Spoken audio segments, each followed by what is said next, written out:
오늘 하나님께서 우리에게 주신 말씀은 로마서 15장 22절에서 29절까지의 말씀 우리 한 번 더 보겠습니다. 로마서 15장 22절에서 29절까지의 말씀 같이 한 목소리로 읽겠습니다. 그러므로 또한 내가 너희에게 가려하던 것이 여러 번 막혔더니 이제는 이 지방에 일할 곳이 없고 또 여러 해 전부터 언제든지 사바나로 갈 때에 너희에게 가기를 바라고 있었으니 이는 지나가는 길에 너희를 보고 먼저 너희와 사귐으로 얼마간 기쁨을 가진 후에 너희가 그리로 보내주기를 바람이라. 그러나 이제는 내가 성도를 섬기는 일로 예루살렘에 가노니 이는 마게도냐와 아가야 사람들이 예루살렘 성도 중 가난한 자들을 위하여 기쁘게 얼마를 연보하였음이라. 저희가 기뻐서 하였거니와 또한 저희는 그들에게 빚진 자니 만일 이방인들이 그들의 영적인 것을 나눠 가졌으면 육적인 것으로 그들을 섬기는 것이 마땅하니라. 그러므로 내가 이 일을 마치고 이 열매를 그들에게 확증한 후에 너희에게 들렸다가 사바나로 가리라. 내가 너희에게 나아갈 때에 그리스도의 충만한 복을 가지고 갈 줄을 아노라. 아멘. 할렐루야. 말씀 가운데 귀한 은혜가 저와 여러분의 있기를 소망합니다. 저는 어제 한 몇 개월 만에 치과를 좀 다녀왔습니다. 치과를 갔더니 이제 치과 선생님이 쭉 다 살피고 하시더니 4개월 후에 다시 한번 또 오시면 좋을 것 같다고 그런 이야기를 하시더라고요. 그래서 계속해서 이렇게 정기검진을 받으셔야지 치아 관리를 할 수 있다라면서 그런 말씀을 했습니다. 그래서 이제 저 치과 가는 게 참 두려운데 그래도 그렇게 정기검진을 받으니까 참 좋더라고요. 그러면서 드는 생각이 우리 뭐 치과를 가든 우리 몸에 정기 검진을 하든 참 중요한 게 육적인 것뿐만이 아니라 영적인 정기 검진도 해야 된다라는 생각이 들었습니다. 여러분, 우리 육신에는 관심을 갖지만 영적인 상태는 얼마나 관심을 가지고 있습니까? 어떻게 그런데 우리 영적인 상태를 알 수 있을까요? 많은 믿는 자들이 이제 자신의 영적 상태를 잘 파악하지 못한 상태입니다. 근데 그 지표가 무엇이냐면 하나님 앞에 감사하느냐 감사하지 않느냐, 얼마나 감사하고 있느냐, 여기에 따라서 영적인 건강 상태를 체크할 수 있다고 합니다. 사랑하는 성원가족 여러분, 하나님 앞에서 얼마나 감사하고 있습니까? 매일매일 기도와 말씀 속에서 하나님 내게 주신 은혜를 깨닫고 감사하는 그러한 저와 여러분 될 수 있길 바랍니다. 오늘 말씀 속에서 바울의 비전과 이상에 대해서, 계획에 대해서 우리에게 알려주고 있습니다. 근데 동시에 바울이 현실 앞에서 지금 당장 해야 할 일, 눈앞에 내가 맞춰야 될 일도 분명하게 이야기하고 있는 것을 보게 됩니다. 바울의 계획이 무엇입니까? 로마에 갔다가 로마 교회 성도들이 사바나로 보내주기를 원하는 것이지요.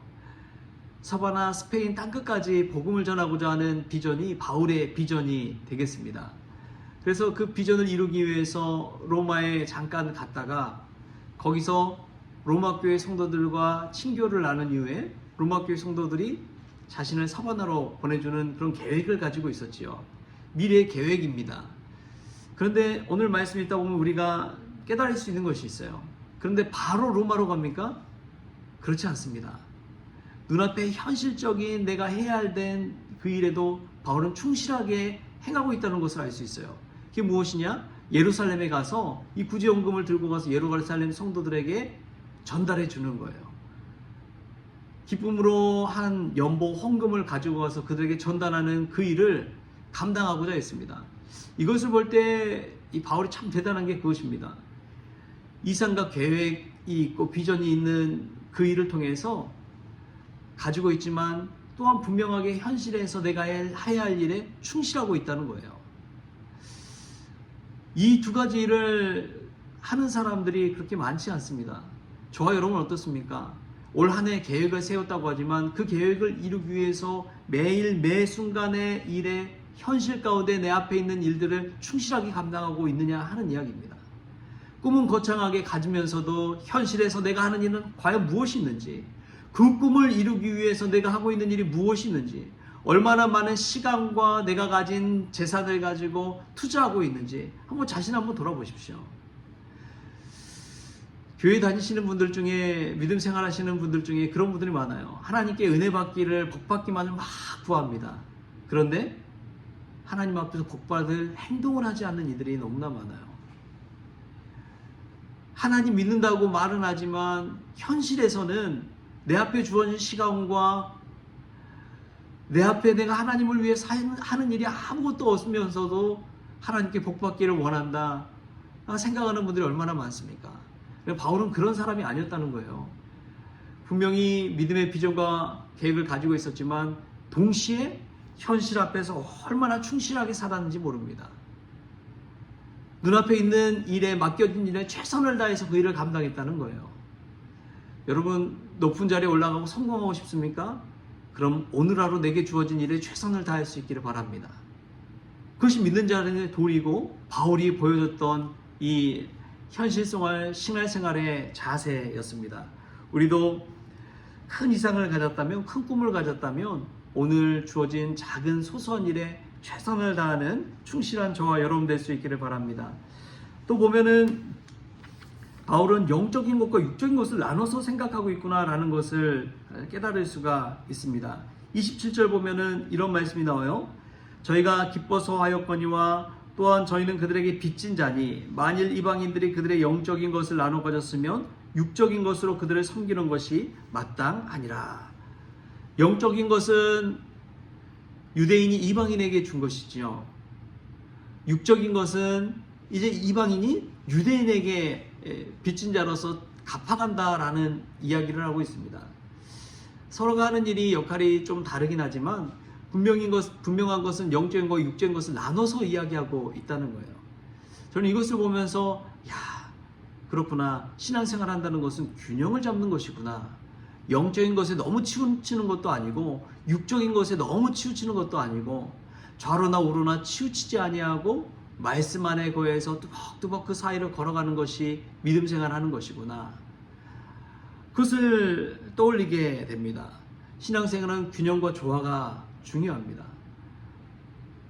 머리는 차갑더라도 가슴은 뜨겁게 살아가는 거예요.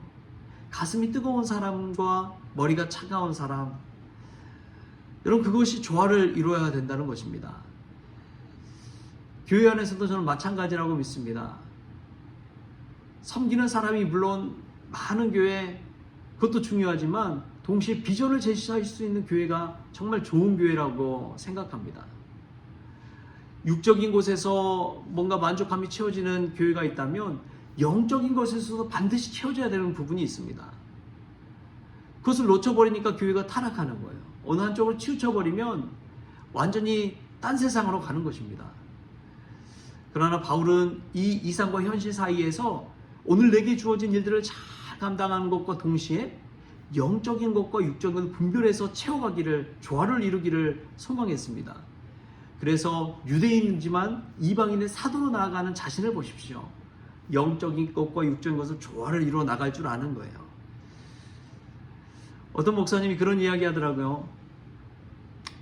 자신의 이상은 저 시골교회 그냥 몇 명 되지도 않는 교회, 뭐 사례도 얼마 되지 않지만 그곳에 가서 주님 부르신다면 사역하고자 하는 마음이 있다. 그런데 또 한편으로는 자식들 생각하고 자식들 키워가는 생각하면 그래도 먹고 생활비는 되고 좀 살아야 되지 않겠냐. 그러려면 농촌교회 갈 수 있어요? 도시교회 가려고 그러죠. 작은 교회 갈 수 있겠어요? 큰 교회 가려고 그러죠. 이 이상과 현실 사이에서 고민한다는 거예요. 그러면서도 치열하게 하는 것은 중심에 주님 붙잡고 나아가는 것인 줄 믿습니다. 우리도 이 영적인 것, 육적인 것 사이에서 참 균형 잡고 조화를 이루고 예수님 붙잡고 나아가는 우리 성호 가족들 되었으면 좋겠습니다. 또 마지막으로 보면 연보하는 것이 나옵니다. 마게도냐와 아가야 사람들이, 이 그리스 사람들이 예루살렘 성도를 향해서 연보했는데, 연보라는 것은 이제 헌금했다는 것이죠. 구제연금을 했다는 거예요. 근데 구제연금을 하되 어떻게 했는지 두 번이나 강조해서 나오고 있습니다. 우리 26절, 27절 말씀을 같이 한번 읽어볼까요? 26절, 27절 시작. 이는 마게도냐와 아가야 사람들이 예루살렘 성도 중 가난한 자들을 위하여 기쁘게 얼마를 연보하였습니다. 저희가 기뻐서 하였거니와 또한 저희는 그들에게 빚진 자니 만일 이방인들이 그들의 영적인 것을 나눠 가졌으면 육적인 것으로 그들을 섬기는 것이 마땅하니라. 아멘. 연보했는데 어떤 마음으로 했다고 나옵니까? 기쁘게 했다고 나옵니다. 기쁘게 하였거니와, 저희가 기뻐서 하였거니와. 여러분, 헌금은요 기쁘게 해야 될 줄 믿습니다. 그게 헌금입니다. 하나님이 기뻐하시는 헌금은 내가 기쁨으로 하나님 앞에 드리는 거예요. 감사함으로 하나님 앞에 드리는 거예요. 어쩔 수 없이 드리는 헌금, 형식적으로 드리는 헌금이 아니라 하나님 앞에 감사함으로 기쁨으로 드리는 것이 그게 진정한 연보여 헌금인 줄 믿습니다. 저는 봉사도 마찬가지고 사역도 마찬가지라고 믿습니다. 여러분, 억지로 하지 마십시오. 기쁨으로 할 수 있길 바랍니다. 내가 받은 은혜를 생각하고 내가 빚진 자라는 마음을 가지고 헌금하시고 봉사하시고 섬기시고 예배하십시오. 하나님이 기뻐 받으시는 것입니다. 억지로 하는 것 좋아하지 않으세요. 그런데 기뻐서 하는 것, 하나님께서 예배든 연보든 봉사든 구제든 무엇이든 다 기쁘게 받으실 줄 믿습니다. 오늘 내 자신의 영적 상태를 한번 돌아보십시오. 내가 신앙생활 할 때 기쁨으로 하는지 감사함으로 하는지 아니면 억지로 하는 것인지 십자가 무거운 짐 지듯이 하고 있지는 않는지 우리 자신 한번 돌아보시고 나의 영적 상태를 체크해 보시고 다시금 하나님 앞에 내게 주신 십자가의 은혜를 기억하면서 감사함으로 기쁨으로 오늘 하루를 살아가는 저와 여러분 될 수 있기를 주신 예수님의 이름으로 축원합니다. 기도하겠습니다. 주신 하나님 감사합니다. 늘 이상을 가지고 있지만 현실 앞에 무너질 때가 얼마나 많은지요. 영적인 것을 추구해야 됨에도 육적인 것을 추구하면서 조화를 잃어버릴 때가 있습니다. 좌로나 우로나 치우치지 말라고 했는데 불구하고 늘 우로 치우치고 좌로 치우치는 저희들의 모습을 발견합니다. 주님, 내가 정말 하나님 앞에서 신앙생활하며 영적인 상태가 강건한지 건강한지 체크할 수 있도록 주여 도와주시고 늘 하나님 앞에서 감사하는 마음, 기쁨의 마음을 가지고 연보하고 봉사하고 헌신하고 예배하는 믿음의 종 될 수 있도록 주님께서 축복하여 주시옵소서. 오늘도 기도로 주님 앞에 나아갑니다. 하나님 앞에 얼마나 빚진 자의 심정을 가지고 감사하고 있는지, 그 은혜에 기뻐하고 있는지 다시금 체크할 수 있는 복된 시간 되어지게 하여 주옵소서. 모든 것 감사하며 예수님의 이름으로 기도하옵나이다. 아멘. 우리 주님이 가르쳐주신 기도로 오늘 새벽 기도를 마치겠습니다. 하늘에 계신 우리 아버지여, 이름이 거룩히 여김을 받으시오며 나라가 임하시오며 뜻이 하늘에서 이루어진 것 같이 땅에서도 이루어지이다. 오늘 우리에게 일용할 양식을 주시옵고 우리가 우리에게 죄진 자를 사하여 준 것 같이 우리 죄를 사하여 주시옵고 우리를 시험에 들게 하지 마시옵고 다만 악에서 구하시옵소서. 나라와 권세와 영광이 아버지께 영원히 있사옵나이다. 아멘.